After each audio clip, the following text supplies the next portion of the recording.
43 орта мектептің 9-шы сынып оқушысы Нұрғалиева Аида.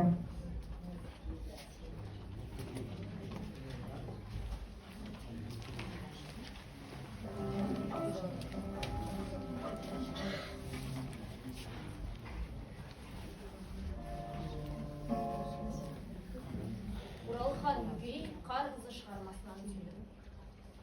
Аманжанның анасы бұл елдің қызы емес, Айыртау жақтан жер ауып кетті. Сондықтан да ол әйелдің өткені жайлы бұл ауылда ешкімге ашып айтып бере алмас.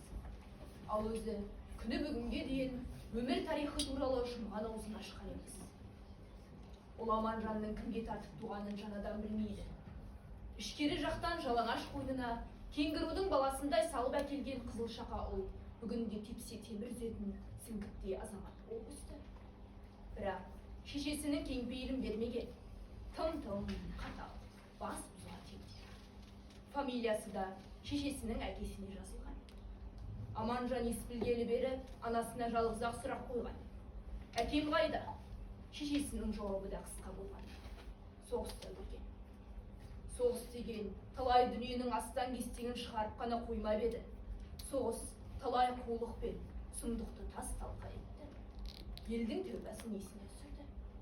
Соғыс сандаған күнәні тудырды, сандаған күнәні ақтады да.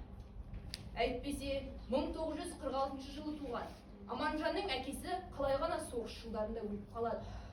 Осындай соғыс тудырған, әрі тудырмаған, бірақ соғысқа сілтеген қисынсыздар ел ішінде көп-ақ еді. Соның бір құрбаны осы сырықтай ұзын бойлы, ала көзді Аманжан. Есіктен үсті басын қағына, көтеліп кірген жігіттердің есендесуін бір бұрышта тұлақ үстінде жүн түтіп отырған үндемес шешей ернін жыбырлатып қана алды да қайтып тіл қатқан. Ол кісіге алаңдамаңдар, деді Аманжан. Пештің иығындағы ағаш күбінен өтпен алып тұр.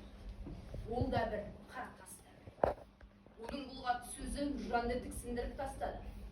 Анасы туралы анайы сөз айту көргенсіздік қана емес, аса тұрпайлық еді. Бірақ үндеме шешей ұлына қарады да, ләм деп тіс жарған жоқ. Үшеуі дөңгелек жозыны қуғандай отырып, шырмау иісі мұрынды жарған сары сыраны біраз еңселіп ішіп тастады. Рахат екен, деді аузын жемес Бақытжан. Сарайын сайрап қоя берді. Жолға аздап алып шықса қайтеді өзің. Қатқаның басы қатып қалмай ма, деді Аманжан.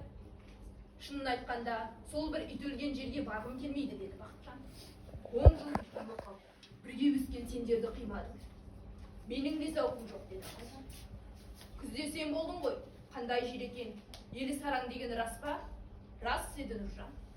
Күзде үзіп жығылып ауылымызды әрең тапқанымыз. Ендігі шегілетін жер жоқ, уәдемізді беріп қойдық. Мына салқын сыраң басыма шыға бастады, деді Бақытжан.